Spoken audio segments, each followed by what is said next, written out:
It looks like one of the city's resolutions for 2020 is to make the secret tunnel less of a secret.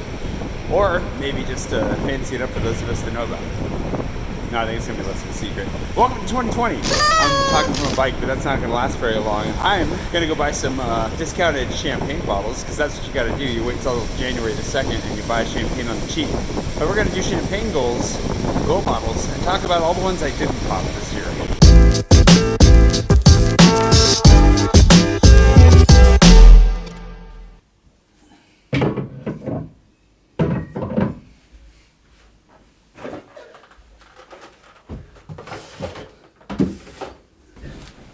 Good morning. I was going to show you a trick to getting discounted champagne bottles, but apparently the stores have caught on. The last few years, what I've done has been to buy them on the 2nd of January when they're like heavily discounted, but apparently they've figured out how many they should order and only order what they need, and there's not that much left over. So I didn't get a good deal on any of this stuff. But before I get into the bottles that are sitting behind me and what's going on here, this is very exciting. Welcome to 2020. I do want to say really quickly, we did just launch Building the Oracle, the podcast that we've been working on for the last, 6 months or maybe longer. It's finally up, it's finally live. Those of you that know John and Oliver, many of you may listen to Oliver G's podcast, The Eiffel Tower, already. I would welcome you to go over and then listen to our very first episode where they were gracious enough to come on as our first guests. And we got pretty meta and talked about podcasting and getting started and following your dreams and all that good stuff. But basically the driving factor behind all the conversations in the podcast is going to be the process of building the publishing house, film studio, the projects around my fiction. So there's a little bit of a jump from what you are probably used to on YouTube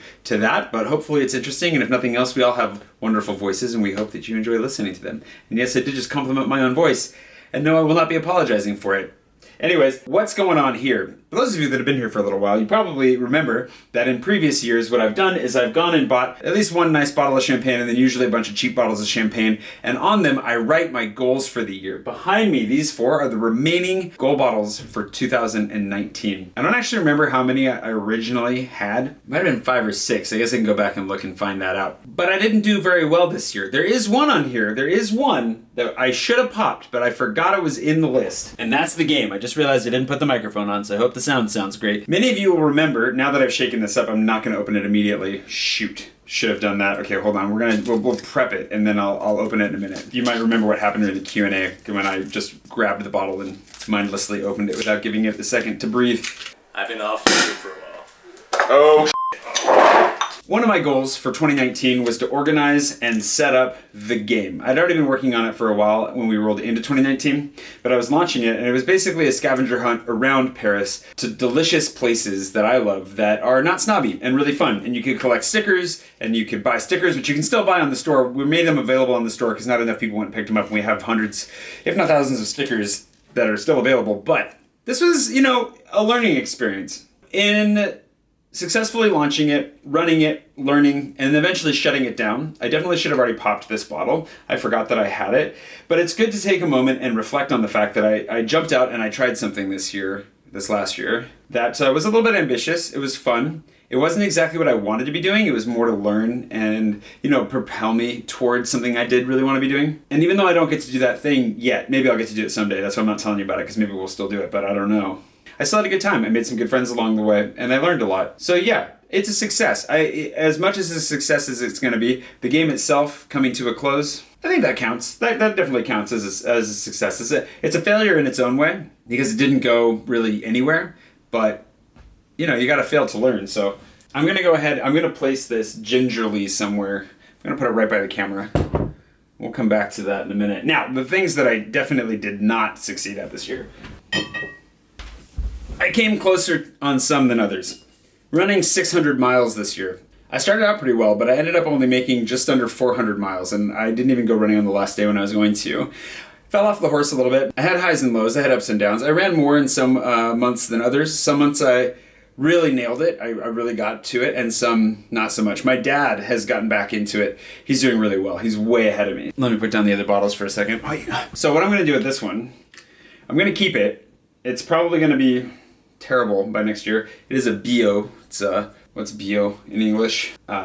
Organic. It's an organic champagne. I don't think this actually comes from champagne, so I don't think this is even champagne. It's organic bubbly wine. We're going to cross out 600, and we're going to go with something a little bit closer to what I actually did this year. I didn't quite make 400, so this year I want to make it to 400. And I think it's a really valuable lesson in looking at goals, setting a goal that, seems reasonable, was ambitious, but it seemed like it was something I could definitely do. So I was like, you know what, I'm going to hit 600 miles this year. Kind of fell not flat on my face, but I definitely didn't do great. And so it's like, all right, well, let's reassess what's more reasonable. I can make 400 miles this year. Let's keep running. Let's get to 400. And then if I push it beyond that, we can celebrate, whatever it is that I push it beyond to. Yeah, makes sense. Just reassessing and turning that into a new goal. The other one that's really depressing is drop 20. This was one that's also looks like a disgusting... None of these are good. These all cost me like €2, I think, something like that at a Monoprix down the road. But anyways, this Montparnasse Brute with the Arc de Triomphe on it is referencing dropping 20 pounds. I lost something like 18 pounds in the end, and I didn't push through to the end. Another lesson learned it's just really hard to lose weight. I have successfully lost weight in the past before. Some of you will remember that about 5 or 6 years ago, I lost something like 40 pounds. It was just over 40 pounds in about 4 months, which is pretty nuts. I'm not giving up on this one. I still have goals of dropping a little bit more weight, but I'm also pretty happy with where I'm at in a lot of ways. I feel pretty healthy, feel pretty energetic. As energetic as you can with the lifestyle that I have. The drop 20, it's not really about the number, it's not really about the pounds, it's about just getting to a place where I'm trimmer than I've ever been. I really struggled with body image issues growing up. I was always kind of the chubby kid, and a lot of that was just in my head. When you look back at pictures of me, it's like, what are you talking about? But I was just not happy with my body. I was kind of embarrassed, if not ashamed at times, and I let it go in college, and I just kind of ballooned. And so I've never really had something that I was super proud of. And in the process of losing 40 pounds, I got a lot more fit than I'd ever been. I was running something like 7 miles a day, lifting for 45 minutes a day. I was able to do pull-ups for the first time. I'd never been able to do pull-ups in my entire life. So I want to tie this into not just the cardio side, but I would like to get into a gym and go consistently. I do like going to the gym. I do like working out. I just haven't done it in a really long time. So, I just marked myself. We're going to make this one plus gym because I'm not going to drop 24 more mat currently. I want to reach my original goal, which I think is very doable. And we're going to get in the gym this year. I'm not going to immediately do it right now because I don't think that you have to just launch into everything right away. And maybe it's just because I don't feel the momentum right now. I don't know. Don't follow my example, obviously. I'm still holding the bottle. But thinking about it, let's build on the goal from last year. We came close, add a little bit to it to spice it up. And by doing this, by just adding the gym, I'm more likely to succeed at this anyways. And I'm going to feel a lot better about myself if I do. So I'm down for that. This last bottle... On the old bottles, we're just reviewing old bottles. I got new bottles up there. I spent some money on them. I decided to, because I'm definitely gonna be sharing those ones. I usually try to share these with someone. Tonight's I'm not gonna share with anybody, and I'm probably only gonna sip it for ceremonial sake, because I don't imagine it's gonna be good. And I don't have a saber to cut it open, so you can go watch my video from Christmas to see what happens when people saber bottles around me. But no. Oh! Agnar's Box. This is one that I think we've had. This might be from the beginning. I don't remember if this was from last year or from 2 years ago. Agnar's Box is a book that I wrote that I thought would be a good one to sell to a traditional publisher. And if you're following along with the podcast, and we're going to talk about it more in a few months, one of the episodes, the podcast episodes are dropping on the 1st and 15th of every month, and a lot of that has to do with publishing and my fiction, and this is a book that I'm really proud of. Even though it needs some more work, it definitely needs to undergo some editing. I have a couple of ideas to make it another level better. I'm actually really proud of this book. And I think that it is, as a standalone book, probably still the best candidate for something that we could sell traditionally, because having a foot in the traditional pond isn't necessarily a bad thing. It just doesn't really align entirely with everything I want to do. It's kind of one branch of many things I want to do. So I'm also going to keep this. I'm not going to toss it yet. Even though we unpublished all my books this year, even though you can't buy any of my fiction anymore, we are going to bring it back, and maybe Agnar's Box is the one we're going to sell. But if we decide not to sell Agnar's Box, and we sell something else, for whatever reason, we'll still pop this bottle, because if I don't, by that point, it's going to be poison, and we need to make sure we take care of that sooner than later. Before we start writing on the new box, let's open this guy. I feel like I should get a towel. Sweatshirt will do.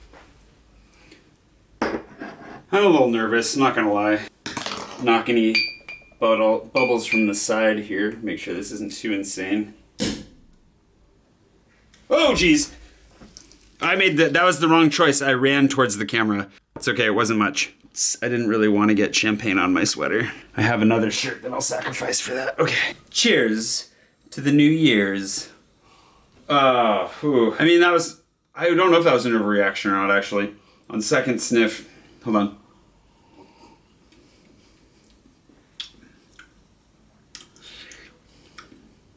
It does taste like an unpleasant hangover. Not that they're pleasant hangovers, but you know what I mean. It's just trying to overdoing it. Okay. That's a weird flavor. I don't know what that was. I liked having the goal written on the box. It just looks fancier. Also, the fancier ones do come in a box. A little bit of Moet Chandon.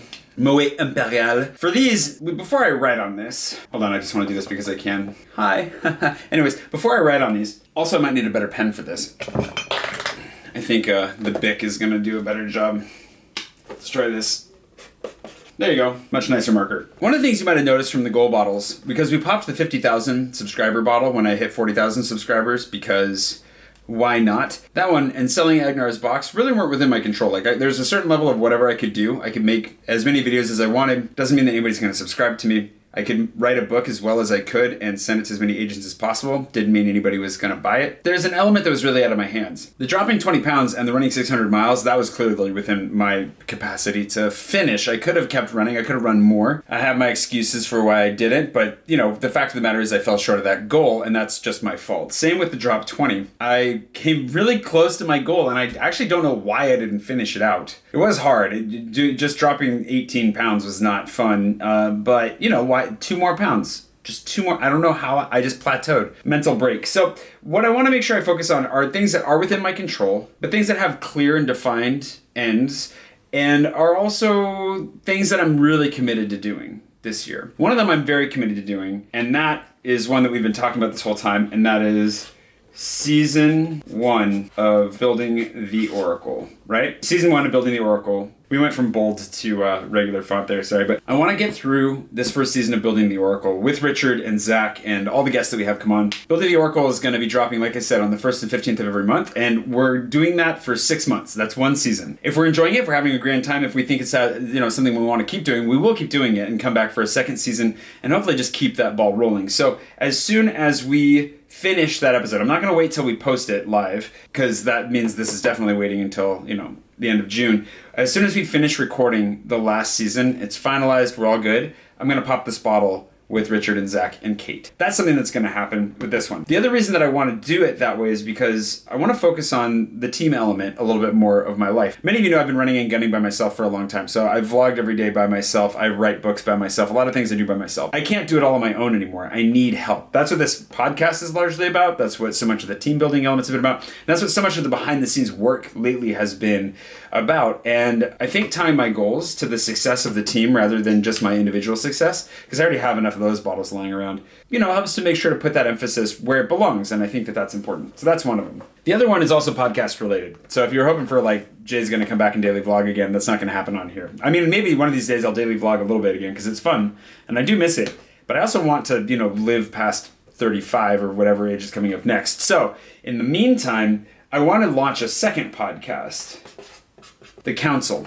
The Council is another one that ties into my writing, science fiction and fantasy, but I think it would interest even more of you. Where this other podcast might not interest you entirely because you're not really into art or entrepreneurship, publishing, or whatever it is that we end up talking about over there, which I think a lot of you will still find interesting. Please go listen and subscribe and rate us on iTunes because it makes a huge difference. In the meantime, I think that The Council is what I'm most interested in starting, so maybe I'm just projecting that on you. But basically, this podcast is inspired by the world building process of my fictional universe. So it's looking at problems in the real world and understanding the way our world works and then breaking it and seeing what that would do in a science fiction or fantasy context. The underlying motivation for that is to better understand the world around us and to answer questions that are directly related to my writing, to my books. And so a classic example from Into the Nanton, which is the art that's on my walls in here, there's a snake in that book that I wrote about not that long ago, but basically what happens when it bites you, it's venomous, and its venom cauterizes the veins as it travels through your body. So that opens up some interesting questions. How long do you have until you're dead? How long until you lose the limb that got bitten? Can you even save the limb? Can you stop the venom from spreading? How does a society handle an animal like this nearby? All those kinds of questions. There's some really interesting moment by moment biological, physiological questions that you could answer by talking to medical professionals, which is what I do behind the scenes. Like I've got friends that I reach out to and I say, what would happen if I did this? And then there's a lot of broader questions that it can lead to that leads you to some interesting places that informs your writing and your world building and your storytelling in a way that wouldn't happen if you didn't, jump into it. So another example or two that come to mind are like pickpockets. The pickpockets and the thieves that live here in Paris have their own subculture that's completely different than anything you've probably ever seen. I don't fully understand. I don't understand it at all. Like, you see it from the outside, you get kind of an idea that they live on the fringes of society, and they're, they have a very different view of society, at least this society that they live in, than most of us do. And so it'd be really interesting to sit down with a couple of criminologists who are very familiar, or maybe somebody who left that lifestyle, or maybe somebody who's still in that lifestyle, and to ask them, okay, well, what does day-to-day life as a pickpocket in Paris look like? What are the actual consequences? How often do they get caught? What happens when they get caught? Do they just go back out and continue their life of crime? Do they ever get reformed? What does their social circles look like? What does the hierarchy of their, thieves guild look like? All those kinds of questions. So there's a lot of really interesting things there. Or like maternal death rates. What do maternal death rates do to a society? So before we were able to get our maternal death rates down to the levels that they're at now, which are still unfortunately high in a lot of places, but thankfully are much lower than they used to be. What does it look like in a society where your chances of dying in childbirth are like 1 in 4, and a lot of kids grow up without mothers? What are the effects on those children? What's the burden on society as a whole? Do crime rates go up? What happens in that situation, and how would that affect a fantasy world after you really dive into it? And you see where this gets interesting. I'm obviously pretty passionate about it. It also leads to some interesting scientific questions that I think would merit their own research and maybe some scientific videos along the way. For those of you that didn't know that I'm into that kind of stuff, which I am, I just don't really feel particularly qualified. So we can talk about that another time. So when we launch the council this year, hopefully in the summer, and we sit down with our little panel of experts that'll shift over time, different specialists, different people, some rotating guests. I really, really, really am looking forward to this, and we'll pop a bottle of champagne and celebrate that together, maybe with our first guests. Probably not though. We'll probably wait till it actually goes live, and then we'll celebrate it being live on, Spotify and iTunes and whatever else. So there you have it. My 2019 goals mixed with my 2020 goals. Figured just adding 2 more is probably enough, considering I've got a lot going on over here that I still have as yet unfinished business. But one of the encouraging things that I took from, I think it was John Lovett, somebody said this recently, that even if you start out and you fail, even if you have resolutions, whether that's to exercise, to eat better, to stop smoking, to drink better champagne than that's a low bar to cross, by the way. I keep wanting to say it's not terrible, but then I think about it for a second, and I don't know that I can go on record saying that. Even if you only make it a couple of weeks or a few months, that's a few months out of your year that you spent actively trying to better yourself, and that moves you in a direction. And it's so much better than just sitting around and not trying. And I'm not advocating for New Year's resolutions, by the way, either. I think it's a helpful tradition. It's nice to look back and reflect, and then look forward and see what you'd like to do, how you'd like to change, how you'd like to grow. But at any time during the year, whether you're doing this in January, whether you're doing this in July, doesn't really matter. As long as it is that you're actively reflecting, thinking back on your life, looking forward to where you want to go, and trying to make at least some small changes to get you a little bit closer to where it is you are wanting to go, is how that sentence was supposed to end. Because little changes, little decisions that you make, end up defining who you are as a person and end up propelling you in one direction or another. And we're all going somewhere. We all have momentum. You might as well try to do the best you can to alter the trajectory in a direction that you want. And there you have it. There are my goal bottles for 2020.